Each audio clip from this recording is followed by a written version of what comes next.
My parents let me stop breathing for 4 minutes because my twin said I was faking it. Stick with me while I share my story, and if it touches you, don't forget to support our channel by hitting that subscribe button, dropping a like, and sharing it with the people you care about. I was 12 when it happened. I remember the air being heavy that afternoon, the sun cutting through our kitchen window, and the smell of burnt toast in the air. My twin sister, Vera, was sitting on the counter, swinging her legs, pretending to be innocent as always. We looked almost the same hair, same eyes, but that's where the similarities ended. People loved Vera. She could lie with a smile so sweet it made you believe her even when you knew better. That day, I started to wheeze. I had asthma, and it wasn't new. I told Mom I couldn't breathe. She looked worried for a second, but Vera rolled her eyes and said, "She's just pretending again. She does it for attention." Those words stuck to me like needles. My mom hesitated. My dad sighed and said, "Lena, stop playing around. You're fine." I wasn't fine. I was gasping. My throat felt like it was closing. My chest hurt so badly that I fell to my knees. I tried to grab my mom's arm, to show her I wasn't faking, but Vera laughed quietly. "See, she's so dramatic." Then everything started to blur. I could still hear their voices, faint and muffled, like they were underwater. I remember my dad saying something about me always being this sensitive one. My body stopped moving. I couldn't even blink. Everything went black. For minutes. That's how long I stopped breathing. They said it later. For minutes, maybe less. As if that made it better. My mom finally realized something was wrong when my lips turned blue. She screamed my name. My dad rushed to me. Vera froze, her face pale, maybe for the first time realizing what she'd done. They called 911, and when I woke up in the hospital, all I could see was the ceiling and the nurse's face hovering above me. My mom cried. My dad wouldn't meet my eyes. Vera stood by the door, arms crossed, whispering to herself. When I looked at her, she smiled just a little, like she'd won something. I'll never forget that smile. The doctors said I was lucky to survive without brain damage, but something inside me changed that day. I didn't feel lucky. I felt hollow, like someone had scooped out the part of me that trusted people. My parents kept saying they were sorry, but every time I looked at them, I remembered how easily they believed her over me. After that, I stopped talking much. I stopped trying to prove anything. I learned that in my family, truth didn't matter, only who said it first. And Vera always spoke first. That was the day I learned silence could kill, and sometimes it almost did. Growing up with Vera felt like living beside a mirror that hated me. We had the same face, the same brown hair, and even the same freckles across our noses, but people never looked at us the same way. Vera had this glow about her. She could smile and make anyone believe she was kind. I could say the same thing she said, and somehow it sounded wrong coming from me. Our parents, Cliff and Marianne, never seemed to notice the difference between truth and charm. At school, teachers loved Vera. She knew how to make them laugh, how to tilt her head just right and say something sweet. When I spoke up, Vera would twist my words until I sounded mean or jealous. If I told Mom that Vera had broken something, Vera would cry first, and suddenly I was the bully. Cliff always said, "Lena, you need to stop competing with your sister." Competing? I wasn't even in the same race. Over time, I learned that fighting back only made things worse. If I stayed quiet, the storm would pass faster. So I stopped defending myself. I let Vera win every time. But the silence didn't feel like peace. It felt like swallowing glass. Every lie she told settled somewhere deep in me, sharp and unhealed. Vera liked to play games. She'd borrow my clothes, then tell Mom I stole hers. She'd whisper to her friends that I was strange, that I talked to myself, that I liked to pretend I was sick for attention. I started believing maybe I was strange. When people laughed behind my back, I stopped asking why. Cliff worked long hours and didn't see much of what went on at home. Marian loved to keep the house perfect, the family perfect, the picture perfect. Vera fit right into that picture. I didn't. If I cried, Mom said I was being dramatic. If I stayed quiet, she said I was being moody. There was no right way to exist beside Vera. The nights were the hardest. That sound, my own gasping for air, never left me. Even years later, I would wake up sweating, feeling the same burn in my chest. I'd stare at the ceiling and replay those 4 minutes, wondering if my parents ever thought about them too. I never asked. I didn't want to hear another lie disguised as comfort. Vera never spoke about it again. She carried on like nothing had happened, smiling that same sweet smile that fooled everyone. Sometimes I caught her looking at me, and I could almost see something cold flicker behind her eyes, something that knew exactly what it had done. So I stayed silent. I kept my distance. But I never forgot.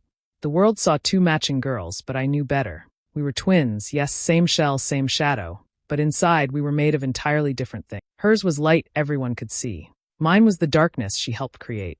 The summer before we turned 14, our parents took us to a lake 2 hours from home. It was one of those cloudless days when the air smelled like sunscreen and warm wood. Cliff was grilling by the shore, Marianne reading under an umbrella. Vera and I waded into the water, pretending to get along. The surface was calm, but underneath, it was cold and heavy. Vera challenged me to swim past the dock. "Bet you can't," she said, grinning in that way she always did when she was planning something. I told her I didn't feel like racing, but she pushed, teasing until I agreed. I didn't want to give her another reason to call me weak. So I dove in. The deeper I went, the darker it got. My arms started to ache, and I turned back toward the dock. Vera was still standing there, watching. For a moment, I thought she'd jump in too, but she didn't move. Then my leg cramped. The water swallowed my breath before I could scream. I thrashed, trying to reach the surface, but it felt like the lake wanted to keep me. I could see the sun above, just a blur through green water. When my body finally floated up, I caught a glimpse of Vera's face. She didn't shout right away. She just stared. Then, almost too calmly, she screamed, "Help! She's drowning!" Cliff dropped the tongs and ran. Marianne followed, stumbling into the water. My dad pulled me out, my lungs heaving and coughing up lake water. I lay on the sand, shivering, barely able to speak. My chest hurt with every breath. Vera was crying, clinging to our mother, saying, "She was showing off. I told her not to."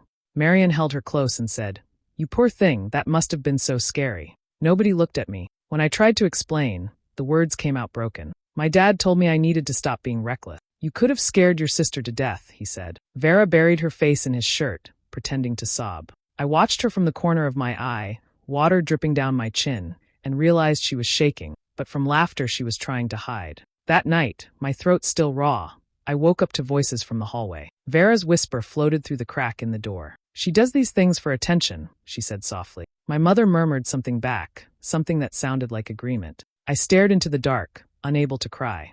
The room smelled like lake water and the faint sweetness of Vera's perfume. For the first time, I understood that my parents didn't just fail to see the truth, they chose not to. Vera's words were easier to believe than mine. Outside, frogs croaked and the night settled over the lake, quiet and endless.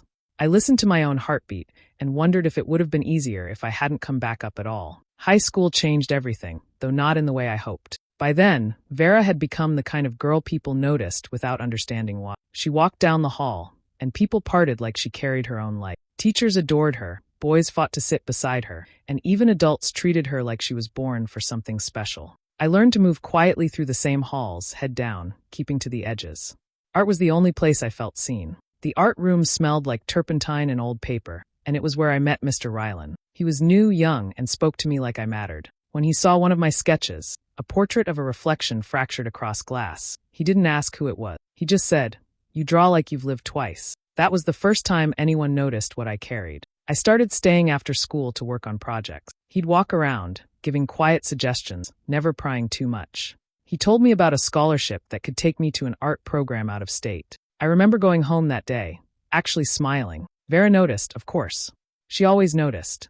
At first, she pretended to be supportive. She asked about my portfolio, even offered to help me take photos of my work. But there was something in her tone, too sweet, too careful. I didn't think much of it until whispers started following me. Someone said I had a crush on Mr. Rylan. Then someone else said I was obsessed with him, that I stayed after school because I couldn't let him go home. It spread fast like things do in small towns. By the time I heard the full version, apparently I'd written him love letters and cried when he didn't respond. I knew exactly who started it, but no one would believe me. Vera was all charm and innocence. She said things like, "Oh, poor Lena, people twist everything," while watching my face with that quiet satisfaction. The principal called my parents in. Marianne sat stiff beside me, her voice tight. "We're very disappointed," she said, not asking if any of it was true. Cliff wouldn't look at me. Mr. Rylan tried to defend me, but the damage was done. The scholarship committee withdrew my name, saying they couldn't take risks with ongoing concern. That night, I sat in my room staring at my sketches spread across the floor. They looked like pieces of someone who didn't exist anymore. I could hear Vera laughing with her friends outside my door, carefree, beautiful, untouchable. Every stroke of my pencil felt like a scream no one could hear. I didn't confront her. I didn't cry. I just folded the letter from the scholarship board and tucked it into my drawer. It was the moment I stopped waiting for anyone to believe me. It was the moment something in me turned quiet, but sharper than it had ever been before. The deadline for the state art competition was 2 days away, and I'd spent months perfecting my portfolio. Each piece meant something, a timeline of everything I'd survived. I worked late every night in my room, scanning and organizing the final files on our shared computer. When I was done, I felt a small flicker of pride, something I hadn't felt in a long time. The next morning, I turned on the computer, and everything was gone. The folder that held my entire portfolio, deleted. I searched every drive, every backup, nothing. My stomach twisted. I called Vera into the room, my voice shaking, asking if she'd seen it. She covered her mouth in fake shock. Oh my God, maybe the computer crashed? I used it last night to print something. Maybe there was a virus. A virus. That's what she called it. When Cliff came home, Vera was already crying on the couch. It was an accident, she said between sniffles.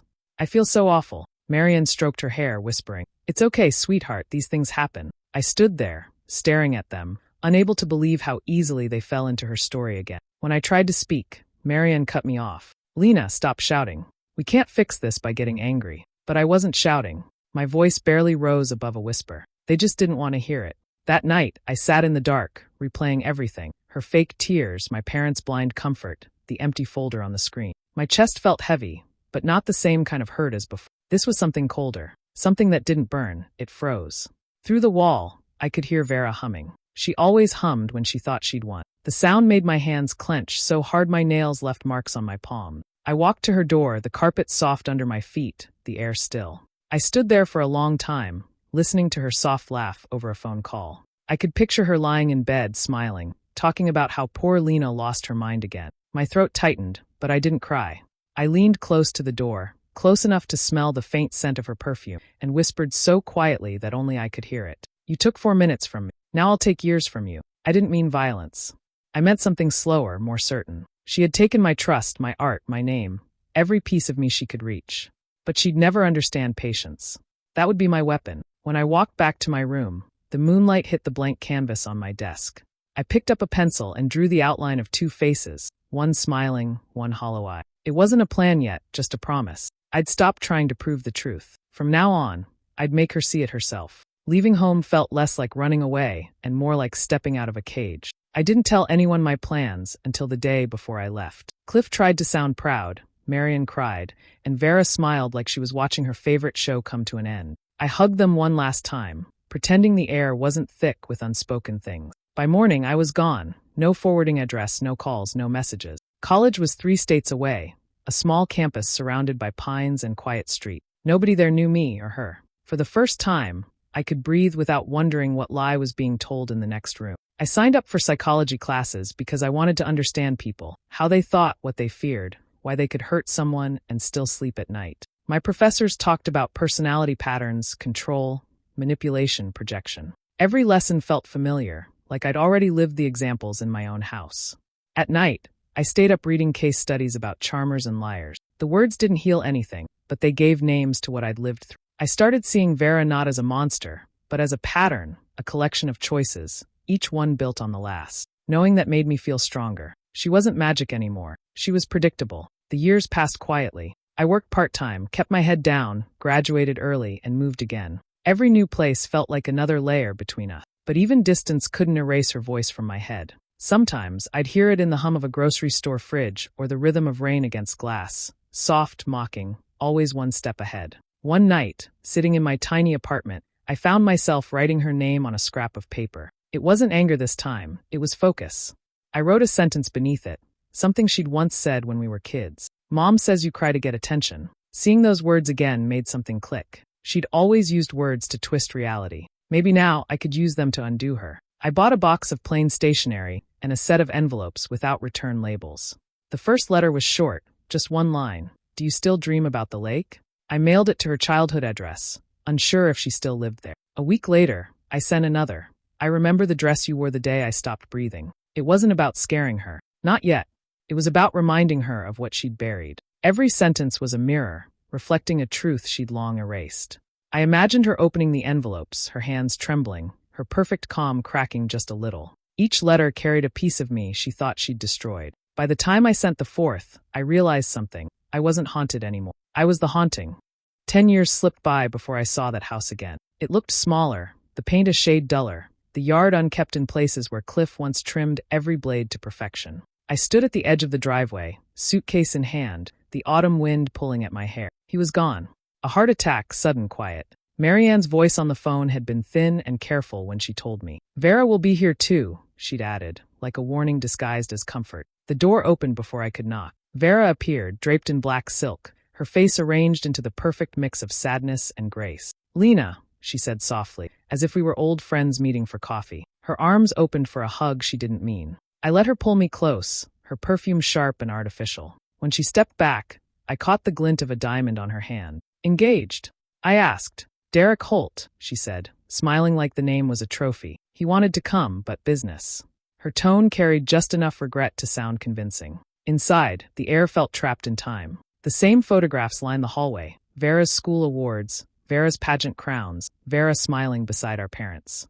My face appeared in only a handful, usually in the background. Marian sat in the living room, pale and tired, her hands clutching a rosary. She looked older, smaller. When she saw me, she hesitated before standing. You look different, she said. I had time, I answered. Dinner that night was quiet. Vera took charge, of course, making sure the candles were lit and the dishes arranged just so. She spoke softly about Cliff's generosity, his devotion, her grief. Every word carefully measured, every sigh perfectly timed. Marian nodded along, her eyes glassy. I sat across the table, watching Vera's reflection in the window. She didn't look at me directly, not once. After everyone went to bed, I walked through the house, each step echoing memories I thought I'd buried. My old room still smelled faintly of paint and dust.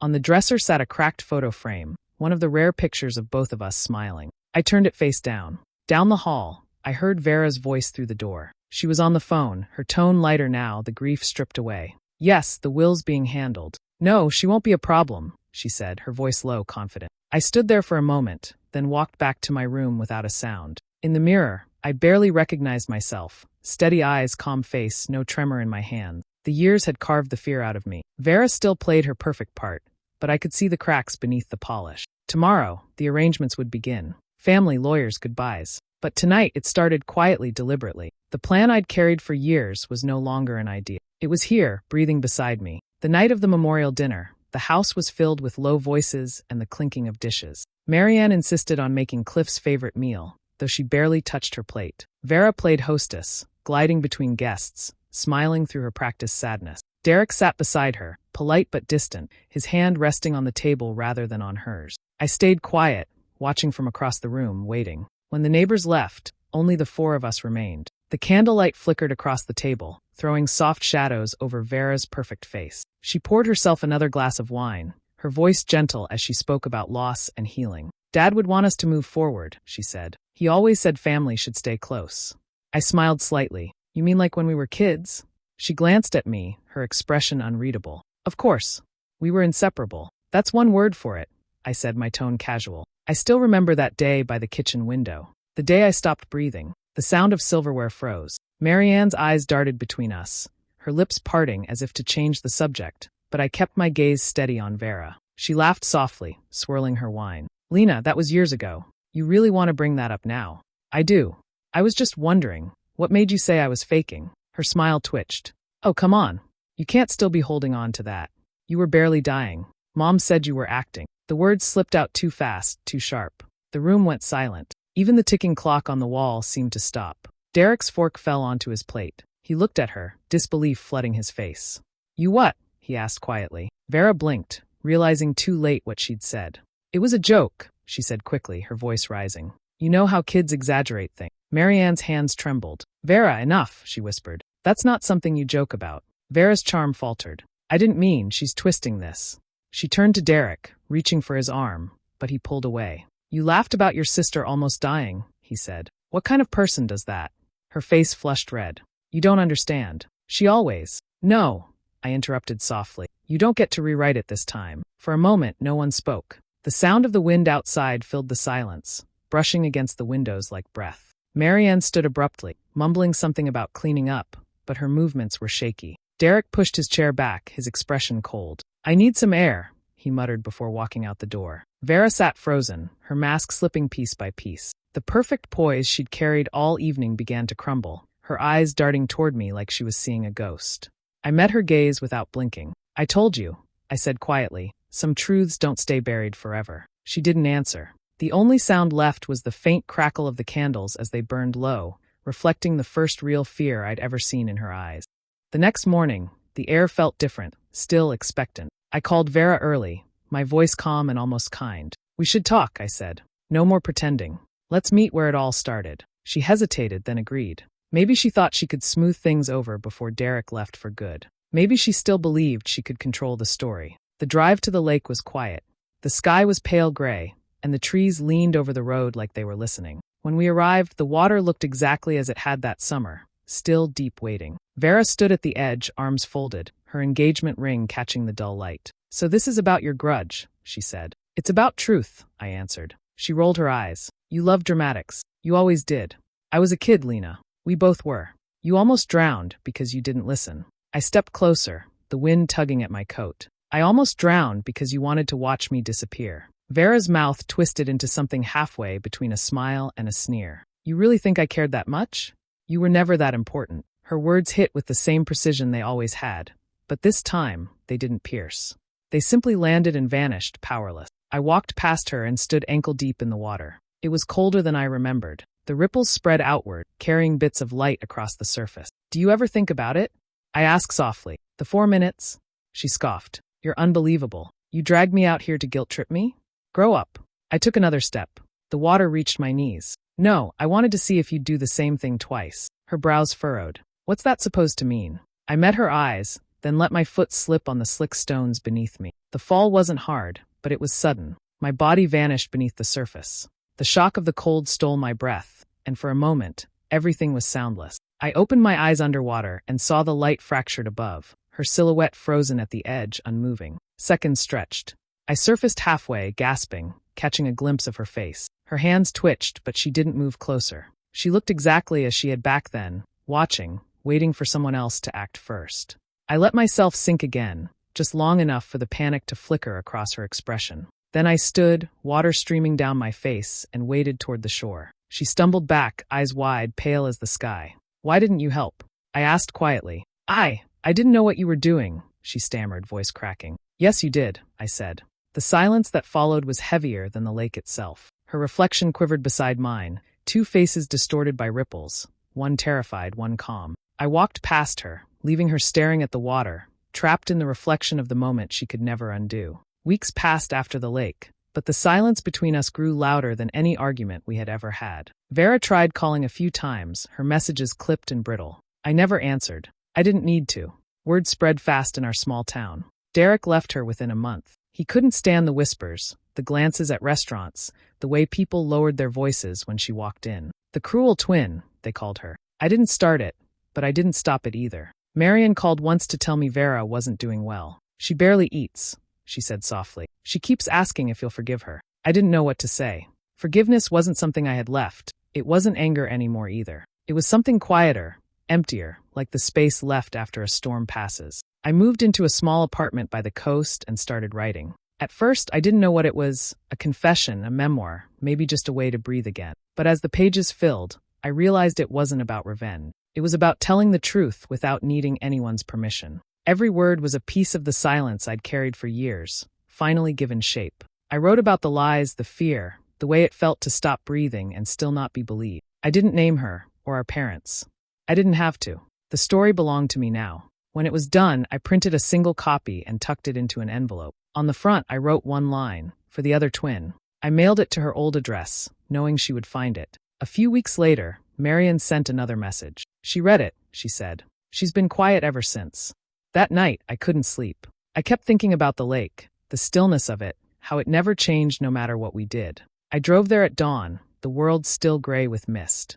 The water looked exactly as it had that last day. I sat on the same rock we used to share as kids and listened to the wind move through the reed. Behind me, footsteps crunched against the dirt. I didn't have to turn around to know who it was. Vera stopped a few feet away, her breath uneven. Lena, she said, her voice barely carrying. Please. I didn't answer. She stepped closer. I didn't mean for it to go that far. I thought you'd come up. The sound of her crying blended with the ripples against the shore. I watched her reflection tremble on the water's surface. The same face I'd once seen above me all those years ago. I finally stood and faced her. Now you understand, I said quietly. Those 4 minutes never ended for me. She covered her mouth, tears streaking through the makeup she'd tried to wear like armor. When I walked away, she stayed there, calling my name, her voice breaking apart over the water. This time, I didn't look back. Hey besties, thanks for staying till the end of this story. Imagine trusting your family with your life, only to realize they believed your worst enemy, your own twin. Pain cuts deep, but truth always finds a way to rise. Sometimes silence saves you, and sometimes it destroys you. If this story touched you, don't forget to like, share, comment, and subscribe for more chilling life stories. See you in the next one. Bye!